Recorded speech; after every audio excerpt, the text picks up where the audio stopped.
इस कार्यक्रम के पुण्यार्चक हैं गुणायतन परिवार।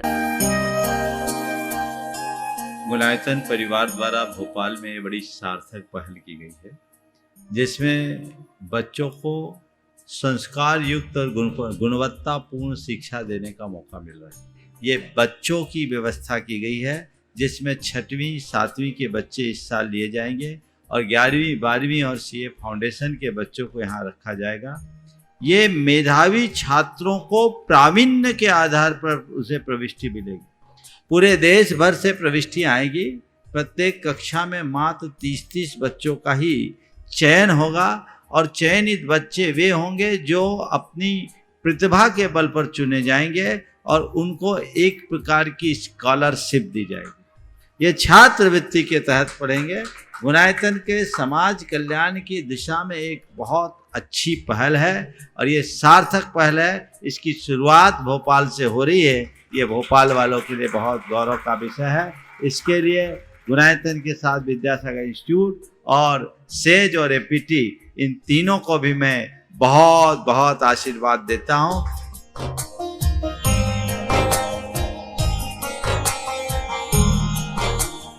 एक आदर्श और व्यवस्थित दिनचर्या का लक्ष्य प्राप्ति में बहुत बड़ा योगदान होता है।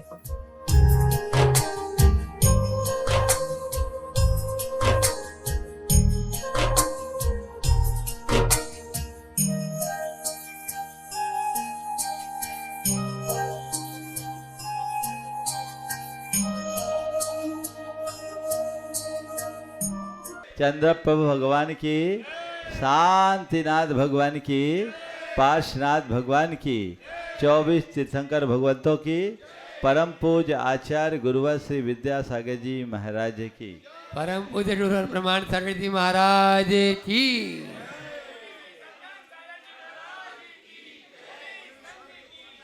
कल हम सब लोगों ने अक्षय तृतीया का पावन दिन मनाया। भगवान ऋषभ देव को अक्षय तृतीया के दिन प्रथम आहार का लाभ हुआ। हम लोग ये कहते हैं कि आज की तिथि में दान तीर्थ की प्रवृत्ति हुई। सच्चे अर्थों में देखा जाए तो हमारा मार्ग साधना का मार्ग है। दान तीर्थ प्रवर्त कब हुआ? जब भगवान ऋषभदेव साधना के मार्ग पर चले। भगवान ऋषभदेव ने अपने राजपाट वैभव का परित्याग नहीं किया होता, मुनि मार्ग को अंगीकार नहीं किया होता, तो उन्हें कहीं अलाप भी नहीं था, फिर किसी दान की जरूरत नहीं थी। वे साधना के मार्ग में निकले और साधना के मार्ग में चलते हुए उन्हें सही विधि से आहार की आवश्यकता थी। उसके लिए कोई दाता नहीं था। दाता बनने का सौभाग्य मिला किसको? चक्रवर्ती फेल हो गया। चक्रवर्ती फेल हो गया और ये सौभाग्य राजा श्रेयांश को मिल गया। क्यों मिला?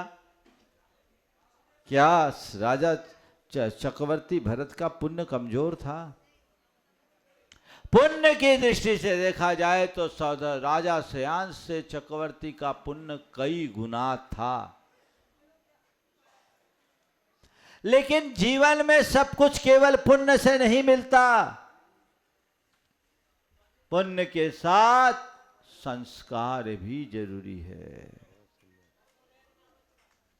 राजा श्रेयांश के अंदर श्रीमती की पर्याय में 10 भव पुराना दान का संस्कार था। उस तज्जन्य पुण्य के प्रताप से चक्रवर्ती का पुण्य फीका पड़ गया और उन्हें सौभाग्य मिल गया।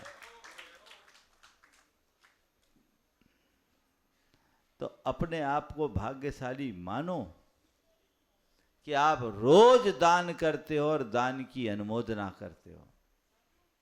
ये पुण्य कहाँ जाएगा? तो जब तक साधना है, साधक है,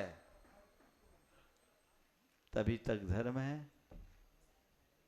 ठीक है, लेकिन हम दूसरे संदर्भ में देखें तो दान तीर्थ की प्रवृत्ति पहले हुई, धर्म तीर्थ की प्रवृत्ति बाद में। यानी बिना दान के धर्म नहीं है। तो ये क्या हुआ? इस पूरे प्रसंग को थोड़ा गहराई से समझिए। भगवान ऋषभदेव साधना के मार्ग में नहीं निकलते तो दान तीर्थ की प्रवृत्ति नहीं होती, एक बात। लेकिन राजा श्रेयांश ने आराधना नहीं की होती तो दान तीर्थ की प्रवृत्ति नहीं होती। तो मोक्ष मार्ग कैसे फलता है? साधना और आराधना से। साधना से सिद्धि मिलती है और आराधना से शुद्धि मिलती है। आप गृहस्थ आराधक हो, हम मुनि साधक हैं। आपका मार्ग आराधना का और हमारा मार्ग साधना का। हम सिद्धि के पथ पर चले, हमारे ऊपर कोई जिम्मेवारी नहीं है। हमारा केवल अपना काम, ज्ञान ध्यान तपो रखता है, हम उसमें मगन है, हमें कोई चिंता नहीं। लेकिन आप आराधक हो, आप पर दोहरी जिम्मेदारी है। मुनियों से बड़ी जिम्मेदारी आप गृहस्थों श्रावकों पर है।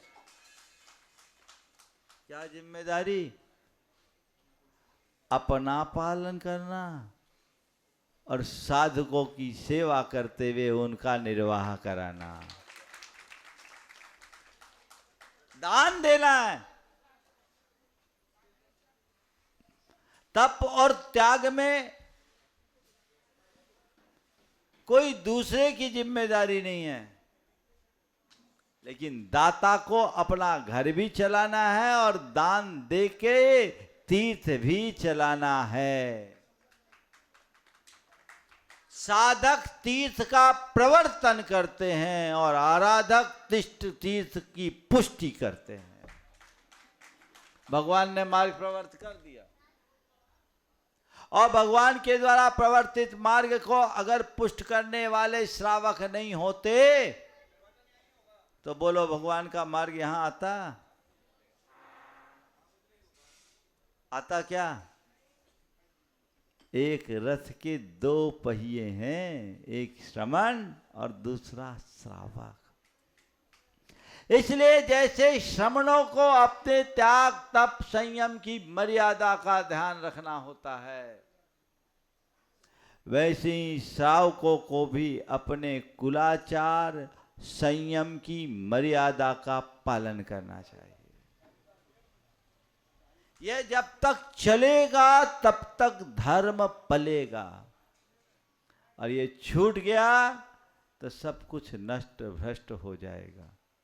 इसलिए हमें इन दोनों बातों को ध्यान में रख करके चलना चाहिए।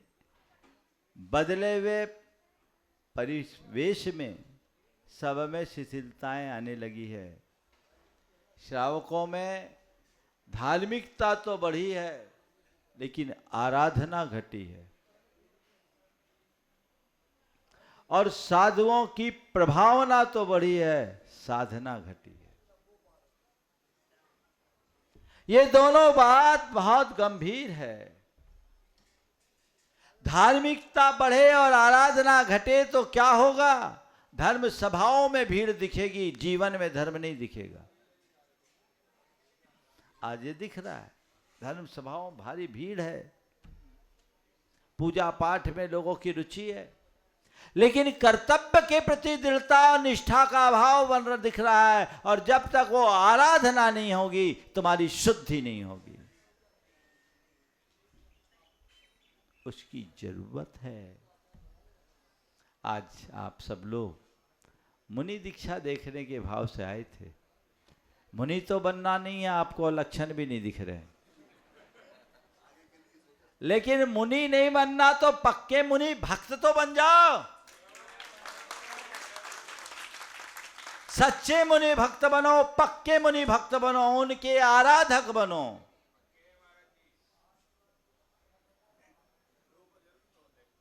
संगे चले वाले पक्के नहीं हैं, हृदय में बसाने वाले पक्के हैं। उन्हें हृदय में बसाकर उनकी चर्या क्रिया की अनुकूलता में अपना योगदान दो। उनके मार्ग को पुष्ट करने में सहायक बनो। उनकी कार्यों में सहायक बनो, अनुमोदना करो। अब तुम लोग अनुमोदना तो कम करते हो, आलोचना ज्यादा कर देते हो। संत कहते आत्म आलोचना करो। मैं कहाँ हूं, मेरी भूमिका क्या, इसे समझो तो मुझे धार्मिकता की वृद्धि हो अच्छी बात है, पर आराधना बढ़नी चाहिए। आराधना ही जीवन का उत्थान कराएगी। तुम्हारे ये कर्म कांड से तुम्हारा जीवन बदले, इसकी कोई गारंटी नहीं है। अंदर बदलाव आए, भाव बदले, बर्ताव बदले, स्वभाव बदले, जीवन में ठहराव आए। ये मनोभाव जगाइए। श्रावकों की जिम्मेदारी है। मुनि भक्त तो दिख जाते हैं, पर वो कब विभक्त हो जाते हैं पता नहीं चलता। क्यों? वो मुनि भक्त हैं, मुनि आराधक नहीं है।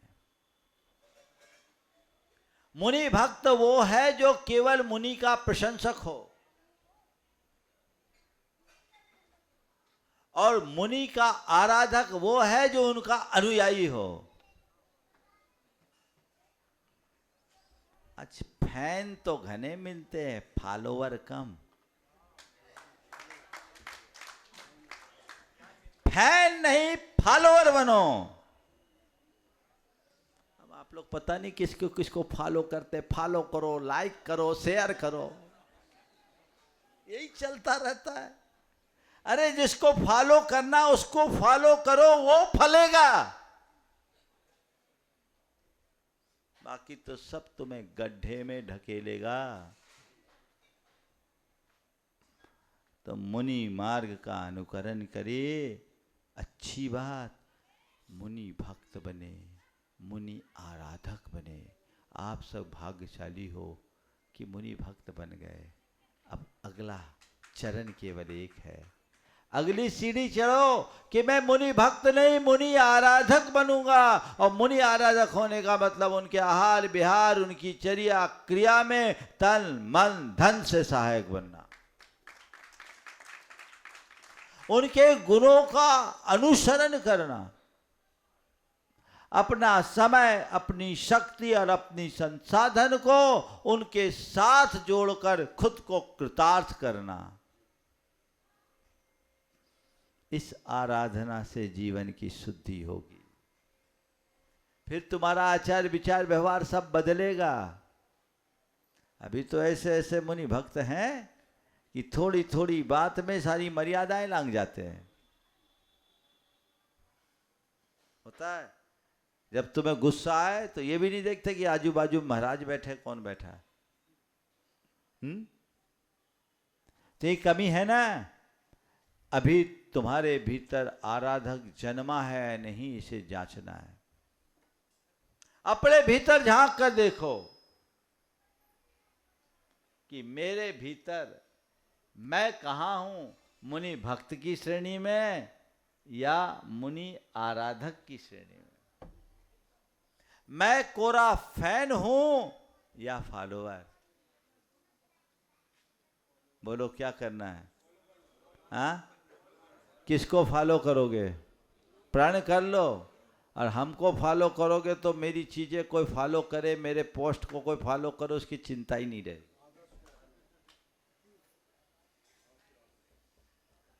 अपने जीवन में ये बदलाव लाना चाहिए। मुनियों की प्रभावना बढ़ी, साधना घटी। बाहर का ताम झाम बहुत बढ़ गया, लेकिन वो अंदर से कमजोर हो रहे हैं। प्रभावना से प्रसिद्धि मिलती है, साधना से सिद्धि। प्रसिद्धि महत्वपूर्ण नहीं, सिद्धि महत्वपूर्ण है। मुनियों को प्रभावना का ध्यान नहीं रखना है, साधना का ध्यान रखना है। हम मुनि बने तो इसलिए नहीं कि लोक में मेरी बड़ी पूजा हो, लोक में मेरा बड़ा नाम हो, मेरे अनेक भक्त बने, मेरे बहुत अनुयायी हो, ये नहीं। बनाने से बनते नहीं हैं, अपने आप बनते हैं। और जो बनाने की कोशिश में रहता है वो कमज़ोर हो जाता है, और जिनके बनते वो बहुत सशक्त होता है। परम पूज्य गुरुदेव ने किसी को भक्त बनाया नहीं, पर सारी दुनिया उनकी भक्त बन गई, यही उनकी सबसे विशेषता है। जो भक्त बनाने की कोशिश करते हो बट जाते हैं, और जिनके भक्त बनते हैं वे सबके जीवन से जुड़ जाते हैं, सब उनके जीवन से जुड़ जाते हैं। साधक बनो, प्रसिद्धि की चाह नहीं, सिद्धि का ध्येय होना चाहिए। अपने भीतर एक साधक को जगाए। यदि ऐसी स्थिति हमारे अंदर जगेगी तो हमारा जीवन धन्य होगा। सभी अपने जीवन को धन्य करें, सफल और सार्थक बनाएं। आज प्रवचन का मन तो नहीं था, लेकिन यहाँ बैठ करके भाव हो गया है। जो बातें आज आप सबके बीच रखी गई, आप इसे गंभीरता से विचार करें।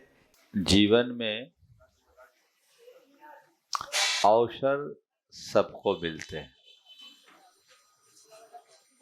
लेकिन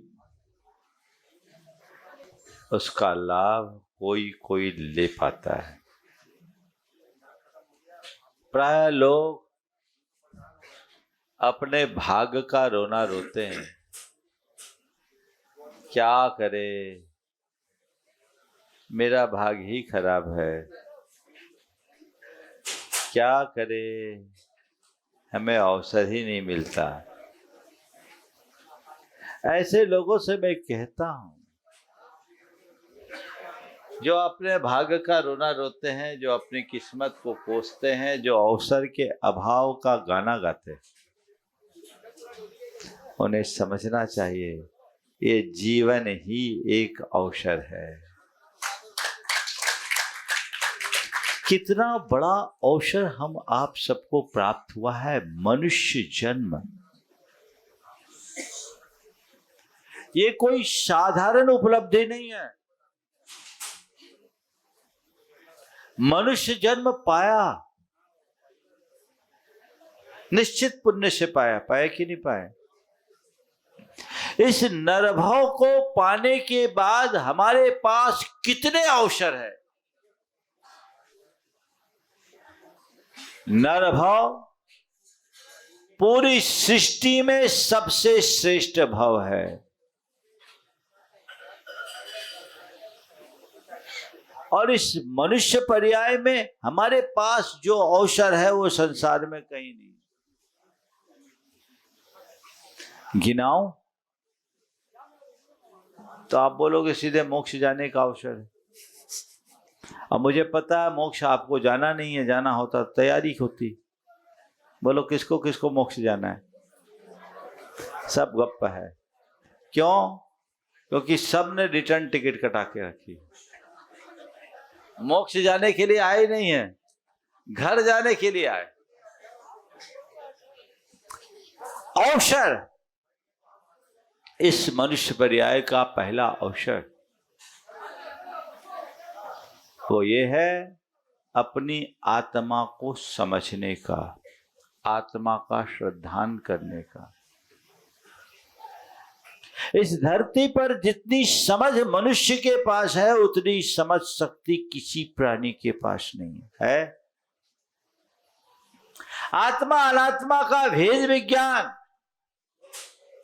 ये जीवन का एक सर्वश्रेष्ठ अवसर है। मिला है।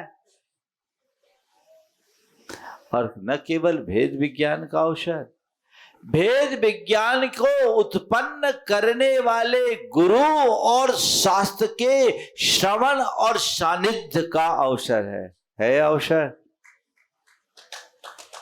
मिला है। हमने इसका लाभ लिया। वेद विज्ञान के प्रति हमारी दृष्टि, शास्त्रों के श्रवण और गुरुओं के वचनों के मनन की योग्यता हमें मिली, हमने इसका लाभ उठाया। ये दो कितने बड़े अवसर, अभी तो 4 गिनाऊंगा मैं। आत्मा को पहचानो, भेद विज्ञान का अवसर और भेद विज्ञान के उत्पादक गुरुओं के वचनों का और शास्त्रों के मर्म के मनन चिंतन अध्ययन का सु अवसर है, जिसके बल पर अपनी आत्मा की पहचान करके जीवन का कल्याण किया जा सकता है। ये कितने बड़े 2 अवसर हैं, है? इसमें ज्यादा कुछ नहीं करना। अभी कोई नियम संयम की बात मैंने नहीं की, कोई त्याग तपस्या की बात नहीं की, कोई दान पुण्य की बात मैंने नहीं की। ये ऐसे अवसर है जो केवल बौद्धिक और भावनात्मक स्तर पर हमारी चेतना का उत्कर्ष करते हैं। बुद्धि तो है ना? अरे महाराज, हमारी बुद्धि की बात आप क्या करते हो? हमारे आगे तो अच्छे अच्छे कहीं नहीं लगते। और अब तो एआई ने सबको बुद्धिमान बना दिया है, विद्वान बन गए। उसकी बात, सूचनाएं जानकारियां उपलब्ध होना और तदनुरूप अपने जीवन को ढालने का प्रयत्न करना, दोनों में बुनियादी अंतर है। ये कितना बड़ा अवसर मिला, लेकिन जीवन का कितना बड़ा भाग आपने यूं ही बिता दिया। कभी आत्मा के बोध के लिए दृष्टि जगाई, कभी शास्त्रों के अध्ययन का भाव जगाया, कभी गुरुओं के वचनों का मनन और मंथन करने का कोई प्रयत्न किया, निकल गया। ठीक है, हम जैनिक कुल में जन्म ले लिए। आप लोग बोलते हैं पिछले जन्म के अच्छे कर्म की हमें जैनिक कुल पर्याय मिली। कहाँ गए मुन्ना? है ना, कि पिछले जन्म के अच्छे कर्म की जैनिक कुल पर्याय मिले। मिल तो गई, पर किया क्या?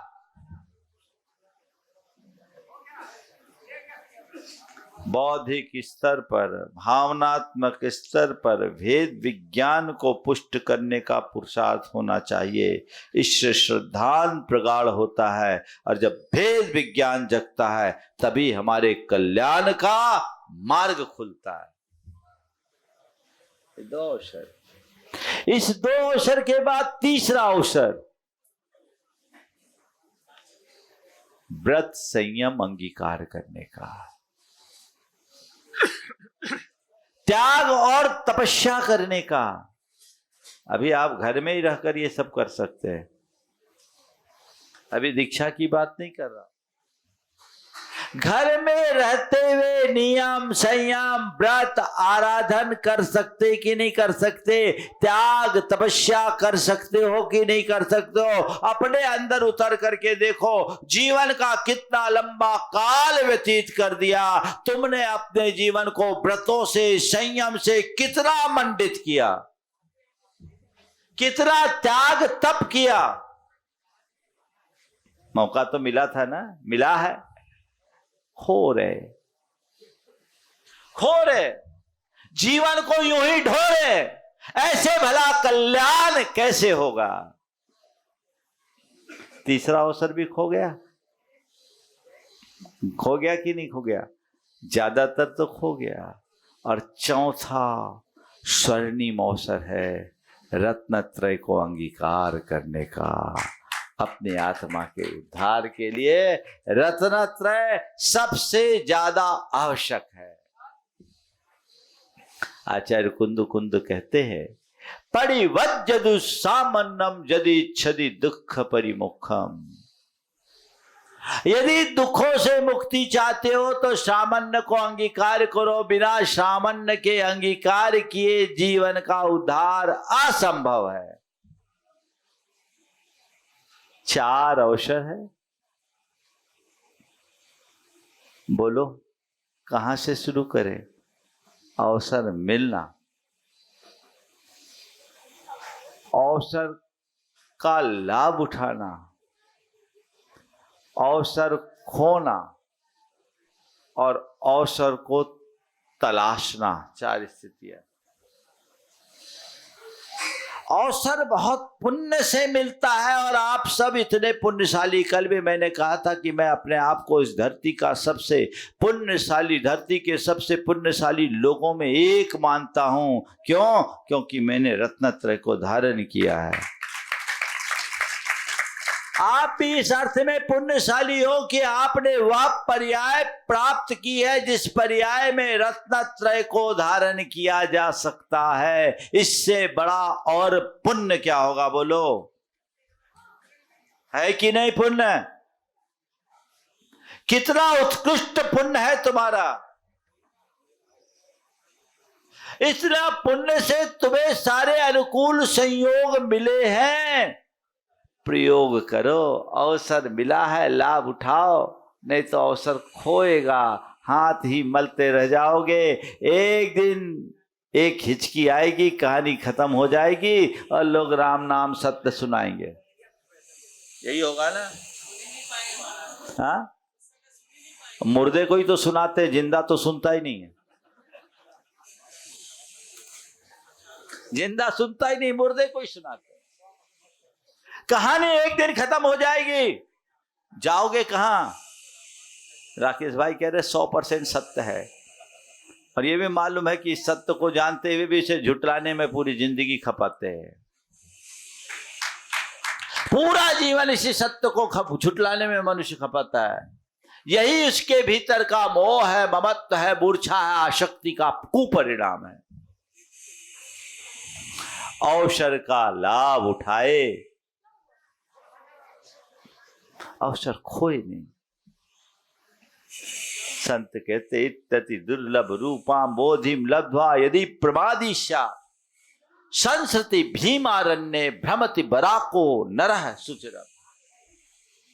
इस दुर्लभ बोधि रूप मनुष्य पर्याय को प्राप्त करके यदि आप आलसी होगे, प्रमादी होगे, तो इस संसार रूपी भयानक अटवी में चिरकाल तक भटकना पड़ेगा।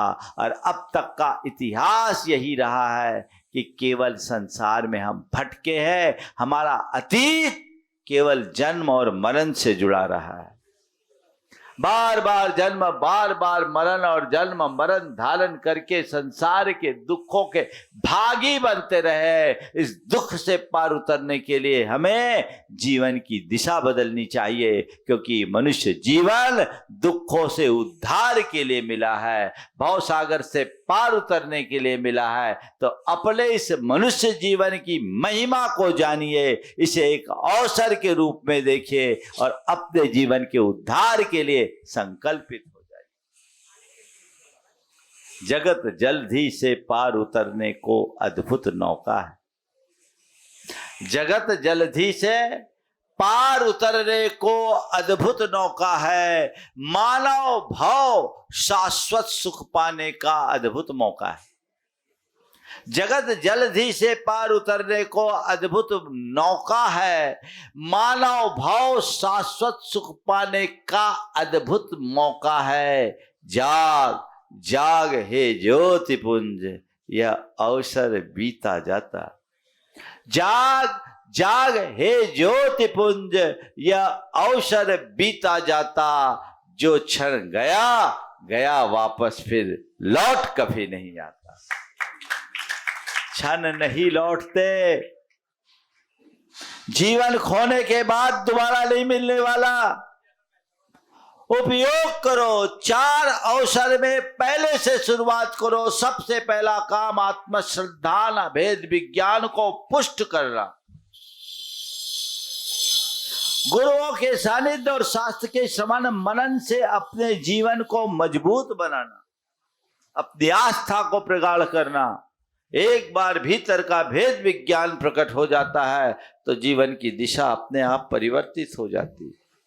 फिर धर्म करने का आनंद ही अलग होता है। फिर उसे और किसी से प्रेरणा की जरूरत नहीं होती। अंदर से ऐसी स्फूर्णा आती है कि खुद वो उत्साहित होकर धर्म मार्ग में आगे बढ़ता है। अवसर है। ये भावनात्मक परिवर्तन और बौद्धिक स्तर का जागरण बहुत जरूरी है। ये अंतरंग में जगाइए, जिससे जीवन में स्थायी परिवर्तन आ सके और नर भाव को सार्थक बनाने का सौभाग्य आप प्राप्त कर सको। ये तो एक दिन तो कहानी खत्म होनी ही है। होनी है कि नहीं होनी? बोलो, कौन अजर अमर बनकर आया है? क्या है? सब अजर अमर, लेकिन काया अजर अमर नहीं है। न काया अजर अमर है, न माया अजर अमर है।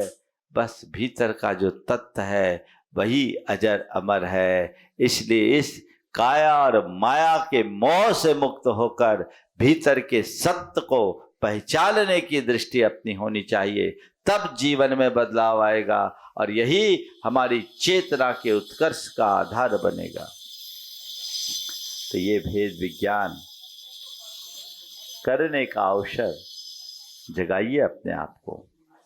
शास्त्रों को पढ़ने का अभ्यास शुरू कीजिए। गुरुओं की वाणी को रुचि पूर्वक सुनना शुरू कीजिए। जीवन बदलता है। और न केवल कान से सुनिए, ध्यान से सुनिए, हृदय से सुनिए, भावनात्मक रूप से जुड़ कर सुनिए। गुरुओं के प्रवचन सुनना बंद कर दीजिए। क्या बोल रहे महाराज? प्रवचन सुनना बंद कर दीजिए। प्रवचन ही सुना रहे हैं। हाँ, प्रवचन मत सुनिए। प्रवचन तो परवचन है। आप लोग प्रवचन किस मानसिकता से सुनते हैं बताओ? महाराज आए हैं, बढ़िया प्रवचन देते, चलो अपने को सुनना है, सब सुन रहे, सो हम भी सुन रहे। गुरु की वाणी को प्रवचन मानकर मत सुनना। गुरु की वाणी को अपने लिए दिए जाने वाला मार्गदर्शन मानकर सुनना। गुरु प्रवचन नहीं दे रहे, मेरे जीवन को उद्भावित करने के लिए मार्गदर्शन दे रहे। और जब ये मान करके सुनोगे ना, तो बात सीधे कहां जाएगी? कहां जाएगी? कहां? यहां। बस यहां लग गई ना, तो फिर कोई सारांश, कोई रुपेश और फिर कोई समादर सागर आ जाए। अंदर जब तक बात नहीं लगती, जीवन में परिवर्तन नहीं होता। मैं आपसे ये नहीं बोल रहा हूं कि सब दीक्षा ले लो। किसी के कहने से कोई दीक्षा लेता भी नहीं। और अगर किसी के कहने से दीक्षा लोगे तो ले भले लोगे, निभा नहीं पाओगे। किसी के कहने से दीक्षा मत लेना। अपने अंदर की इच्छा से ही दीक्षा ली जाती है, जो भीतर की प्रेरणा से। पर मैं आपसे ये कहना जरूर चाहता हूं कि दीक्षा लो या ना लो, दीक्षा को अपने जीवन का आदर्श मानकर चलना शुरू कर दो। उसे अपने जीवन का ध्येय मान करके चलना शुरू कर दो, जीवन बदलेगा। तो ये पहला अवसर भेद विज्ञान को प्रगाढ़ करने का। शास्त्रों के दूसरा अवसर शास्त्रों के श्रवण और गुरुओं के वचनों का मंथन, मनन, चिंतन और अध्ययन करने का अभ्यास शुरू कीजिए। और तीसरे चरण में अपनी शक्ति के अनुसार, बिना खींचातानी के, छोटे छोटे नियमों की तो शुरुआत करो। उम्र हो गई, यहाँ ऐसे भी महानुभाव होंगे जो रात के 12 बजे भी कोई परहेज ना करते हो। कई ऐसे लोग भी होंगे जो भले रात्रि भोजन को त्यागे हों, लेकिन फलाहार के नाम पे फुल आहार चल जाता हो। जिनके जीवन में कोई संयम नहीं, ना आचार का, ना विचार का, ना खान पान का, ना कोई और व्यवहार का, भला कैसे उद्धार करोगे? अपने स्तर पर सोचो कि मैं क्या कर सकता हूं, बदलाव आएगा। छोटी शुरुआत से भी बड़ा बदलाव घटित हो सकता है। छोटी शुरुआत बड़ा बदलाव करती है। आप ये मत सोचिए कि हमें एक साथ 100 मील चलना है। मैं कहता हूं एक कदम चलिए, 1000 मील पहुंच जाओगे। 100 मील की चर्चा करने वाले एक कदम भी नहीं चल पाते, और एक कदम चलने वाले हजारों मील की यात्रा कर लेते हैं।